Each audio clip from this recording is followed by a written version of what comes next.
couple of Armenians talking in the world. You are listening to Haituk Talks, the official podcast of the AYF West. My name's Haik Minasian. I'm Krista Marina Apartian. And we're just a couple of Armenians. Talking in the world. And we're also a couple of Armenians who made it to their season 1 finale. Woo! But yeah, we did make it. 10 episodes. Whole season. Very interesting time to be making a podcast between the pandemic, war in Artsakh. But I think this podcast was definitely an outlet for everything going on. It's true. No, we got to speak about a lot of the things that are on our minds as Armenian diasporans, and we did overcome a lot of obstacles as, things were pretty crazy this year. I've been pretty distracted with everything going on in Armenia, Definitely. And again, I just can't believe that this whole season is done. I mean, we first started with Shushan talking about Armenian language. Yeah, Shushan was amazing. Her energy when she walked in the room was like something else.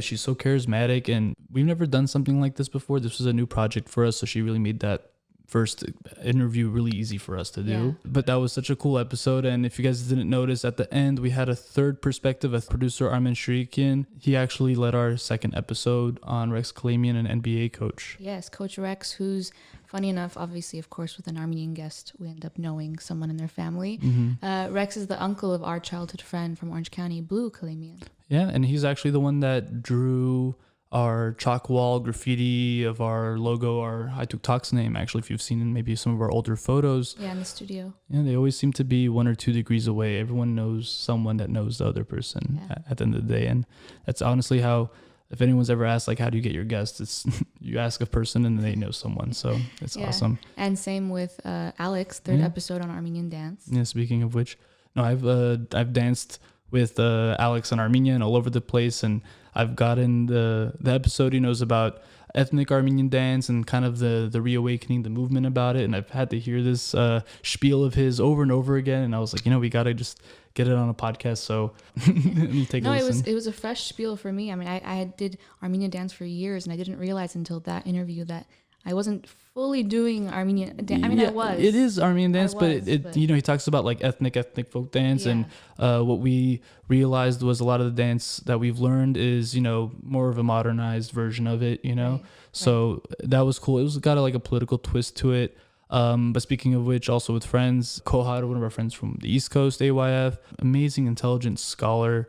It was so interesting hearing her perspective on Armenian racial identity in America, especially. Yeah, I think those conversations happen a lot online, but it was refreshing to have it sort of in person. I know it was over Zoom, but to have it just over a phone call, because these conversations are so important and so layered. Yeah, and I feel like we should have them more often, if anything. And what was cool about that is because she's studying it, in a prestigious university as a doctorate, she was really able to provide the history and the facts as to why we might perceive ourselves as a European or white or Caucasian or this and that. We went over the different court cases in the United States where when Armenians got here, they had to prove their capacity to assimilate, prove their ability to fit in. And that was a very important episode to have, especially with the racial injustice in this country too. Yeah. And we also spoke to Mari Manugyan, who works every day towards different forms of injustice. Exactly. It was incredible talking to her and seeing someone, so close to our age, just killing it in their field. Like I told her in the episode, she might be a Michigan State representative, but she also kind of feels like a representative to all of us at the end of the day. Definitely. And it's cool because I'm actually getting to connect with people that I haven't talked to in a long time. She was my camp counselor from years ago and stuff. So going back to the couple degrees. And then next we had Hearthsned In with Carla Kekejian, a super interesting episode. Yeah, Carla I met in 2018, and I got to go with her to those villages and watch her document and interview some of these women who developed a language of the bride where it's Armenian Sign Language essentially. Yeah, used among women. Yeah, strictly among newlywed women. And I know she made a documentary, and I know for like a while I was like, she lives in Utah, she goes to school there.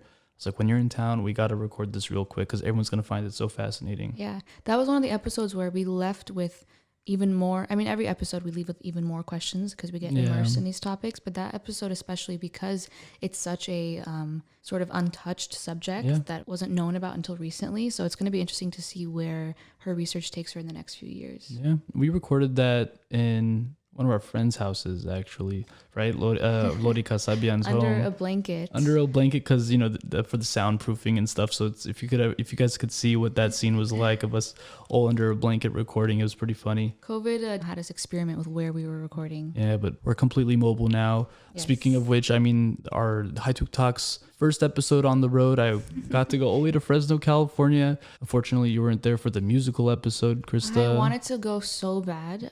You would have loved it. It weighs on my mind all the time. I know. But so I got to go to Andrew Hagopian's home and his studio, and he showed me around his room and showed me all this amazing Armenian history, Armenian music history, all his vinyls and his instruments. And that was definitely a more creative episode where we were trying to do something like in between a concert and a documentary, or whatever you want to call it, an interview. You played how many songs in that episode just for the audience? I know. And it's definitely a part of Armenian music history, Armenian American history that, it's kind of lost with time a little bit with maybe the older generations. So I really enjoyed that.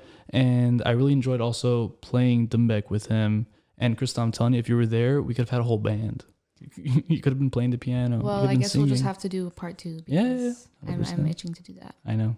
I'm down. We also should do a part 2 of a lot of these episodes. I mean, I had so much fun talking to all of our guests, including Araxia, who we spoke to, Karapetyan, about, her role in media and how that experience has been for her. She's awesome. Yeah. She was so sweet. And she's become such a familiar face, especially to Armenians in LA recently. And really, no hesitation when it comes to talking about Armenia on the news and spreading awareness about it. And, I was very proud to get to talk to her and talk about the work that she was doing. Yeah, it was interesting. One of the points she made about how we were thanking her for essentially giving us this voice on her huge platform. And I remember she said, while she, of course, appreciates that her target audience, her goal, people to target, is all the people who don't know what's going on. Right. Not just to make Armenians feel heard, but to make non-Armenians hear us. Right, because we already know the issues, We like the visibility, but, the real effect that we're looking for, the outcome is from spreading the news and awareness to the non-Armenian community. Because there's a lot of issues still going on in Armenia. It hasn't stopped, unfortunately. Definitely. It's been a very stressful year. And if you guys remember from the Artsakh series, me and Chris Khachadur did a history, or the story of Artsakh, just ran through the thousands of years of history in about 45 minutes of a particular region, which definitely could be talked about a lot more, Krista. There's a lot to be said, but we did a second one of those, the story of Sunik, because, we're still seeing issues not only in Artsakh now, but also in the Sunik border.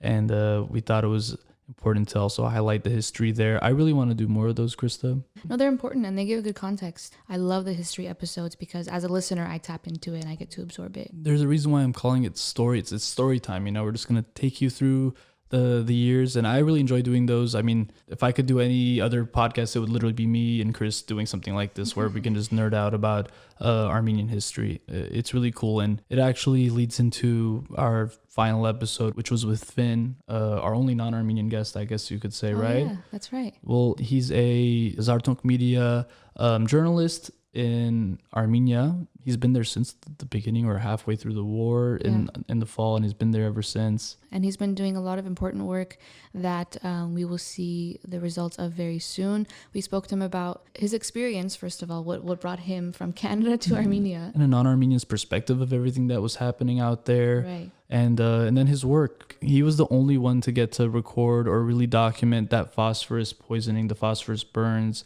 on Armenian soldiers and civilians. He was the only one with access into those hospitals. So we're hoping that his documentary, his work really grabs the attention of the world community so that there's some sort of action taking place, a consequence to these kind of crimes. Yeah, especially because if you listen to the episode, you'll learn more about this, but white phosphorus isn't internationally recognized for, the evil ways in which it's used. There's a few different loopholes. So that's an issue that is meant for everyone in the world to hear. And we definitely felt like we had to kind of take it back to what was happening in Armenia, kind of bring it back to current day. Yeah. We didn't really intend the show to be like a current events, kind of show.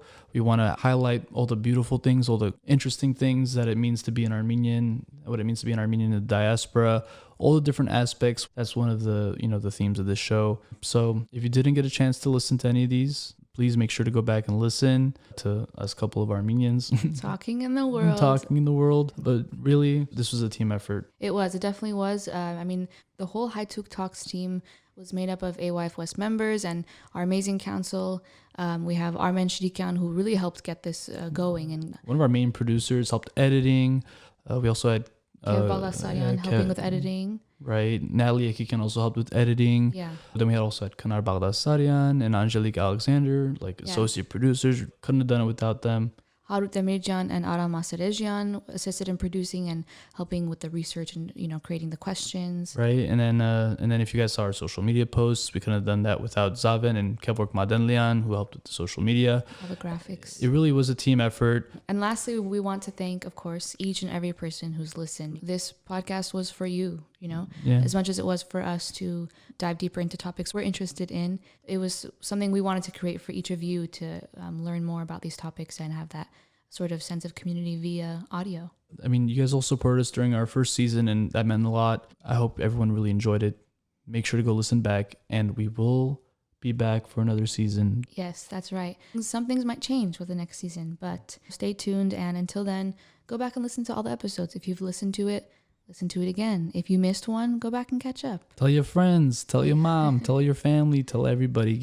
Show your Odar friends. They'll find it interesting as well. Thank you for listening. I'm Haik Minasian. I'm Krista Marina Pardian. You're listening to Haituk Talks, the official podcast of the AYF West. We're just a couple of Armenians talking in the world.